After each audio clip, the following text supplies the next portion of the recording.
السلام عليكم الشعب الخضراء، اخوان الرجويين الاخوات الرجويات. اليوم غادي ندويو على شنو واقع في الرجاء. شنو واقع في الرجاء؟ غنطرقوا لعده مشاكل اللي واقع في الرجاء والاحداث والاخبار الرجويه كامل. اول حاجه غادي ندويو عليها هي نتائج النادي في المباريات الاخيره. احتماليه الرجاء فوز بالبطوله، ضمان المنافسه الافريقيه، حوار بين الأولتراس والمكتب، وما أهم النقاط التي ركزوا عليها لي زولترا. هادشي كامل غادي ندويو عليه في هذا الماتش هذا. خليكم مع الانترو.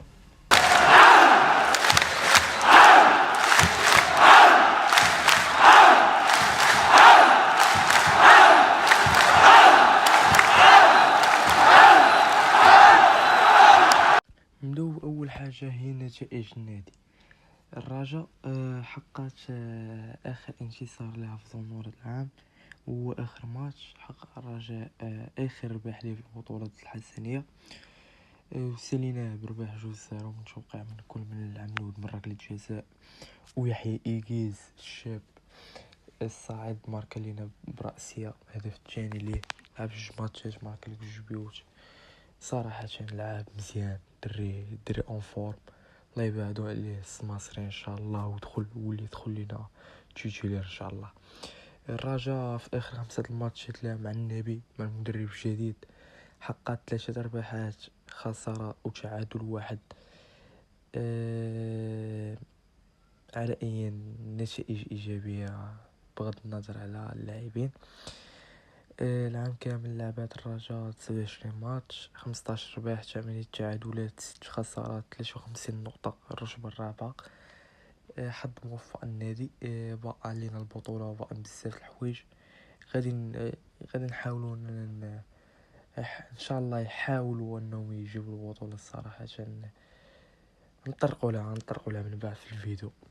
ندويو على المنافسات الافريقيه. واش الرجاء تشارك في المنافسات الافريقيه؟ اخوان ما كايناش حاجه رسميه حد الرجاء باقي في الرتبه الرابعه، واللي غادي يشاركوا فيها غير 3 الفرق الاولين، فاس، الفيران وبركان. ولكن كاينه احتماليه اللي صعيب توقع، لان الرجاء واخا هي الرابعه تقدر تشارك لانه كاس العرش معطل شويه، وغادي ولوائح الفيفا والكاف غيطلبوا قبل. يعني الا تعطل الفينال على قبل من سميتو، يعني غادي تقدر تكون مزيانه لينا نقدروا نشاركوا حنا. هادشي اللي كنسمع هو هادشي اللي قال مصدر بالعودي، ونتمنى يكون خير. هذا هو الاحتمال الوارد حاليا. وحظ موفق للفريق الاخضر. فيما احتمالية الفوز بالبطولة، لأن هذا الموضوع صراحة ولا كيفاش يعني هذا العام صراحة 6 إحباطات متتالية. يعني كنتحبطو عاوتاني كنرجعو نفس الصعداء وكنقولو غندي ندو البطولة وما كندوهاش عاوتاني. صعيبة بزاف، لأنه أصلا عندك 3 المنافسين مباشرين على البطولة. يعني متقدرش تخسر فيه وبركان تربح ليفار ديها، تقدر تخسر في وليفار وبركان ديها، قدروا يخسروا بجوج بركان وليفار وتربح فاس وديها، قدروا يخسروا ب3 بجوج بنتائج لصالحنا وحنا نخسروا وديها فاس. يعني اي حاجه وارده، قدروا يخسروا ب3 وحنا ندوو. هذا هو السيناريو اللي اي رشاوي تلقاه باغي يوقع. اغلب الرجاوين يقدروا يكونوا باغيين يوقع. صراحة محتاجين بحال هاد السيناريوهات والله.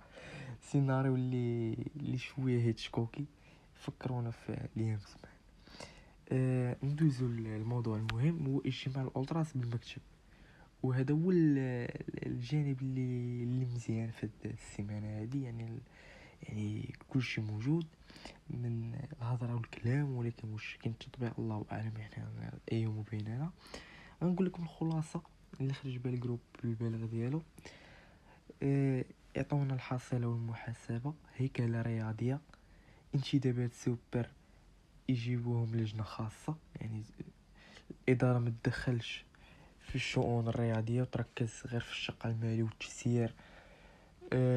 تكون في مستوى الرجاء ياك.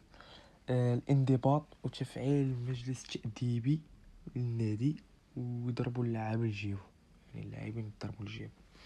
هذا هو القرارات اللي خاص تطبق في الرجاء، ونتمنى يكون خير. احنا ما علينا، احنا كجماهير النادي كنتمنى يكون خير فقط.